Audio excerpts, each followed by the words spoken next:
we celebrate Black Catholic History Month, we continue to reflect on Black Catholics on the road to canonization. Today, we recognize Venerable Mother Mary Lange.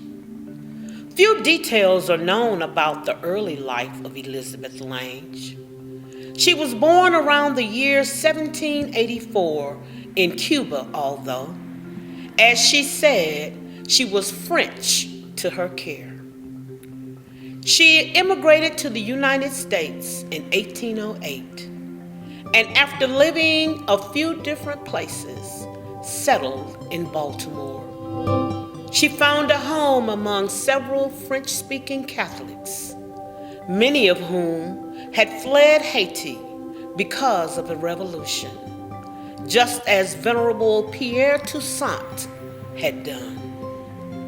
Lange came to America a well-educated, financially secure woman, able to speak French, Spanish, and English fluently.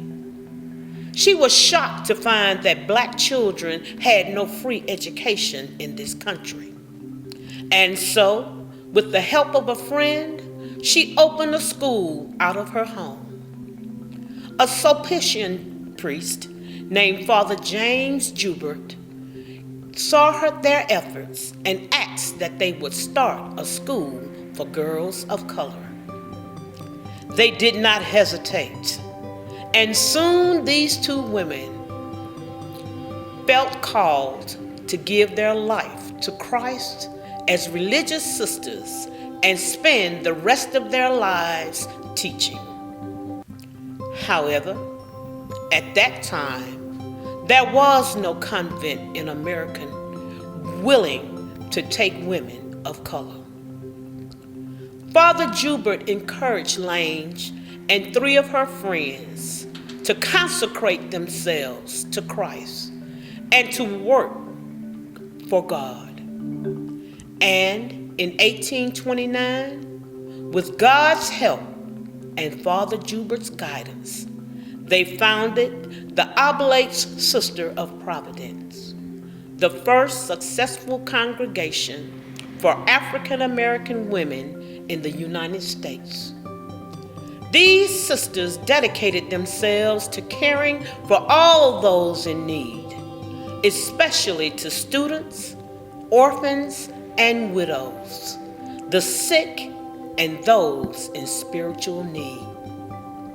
They soon would open a boarding school where they would live and pray as well.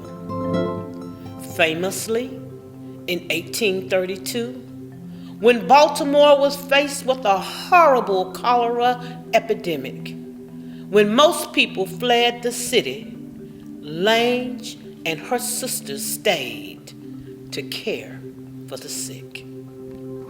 They faced many challenges over the years, having to rely on God's providence daily to provide for their needs and the needs of their mission. Also, they suffered the opposition of many Catholics at the time who believed that women of color should not be sisters. There were many priests and even bishops who were not very supportive of what Lange and her sisters were doing. In her later years, Mother Lange suffered many personal hardships. There was turmoil within her order, and she herself was asked to step down from leadership.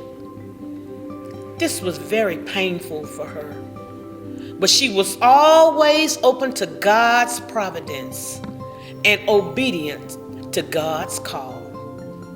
She humbled herself and served in virtually every capacity in her community, even doing the domestic work around the convent and the seminary next door. Towards the end of her life, few details are known. Mother Lange was sickly for several years, confined to her room, only able to leave to attend Sunday Mass and holy days of obligation. She began to lose her eyesight as well, which was a heavy cross for her as one who loved to read daily. All the while, Lange trusted in God.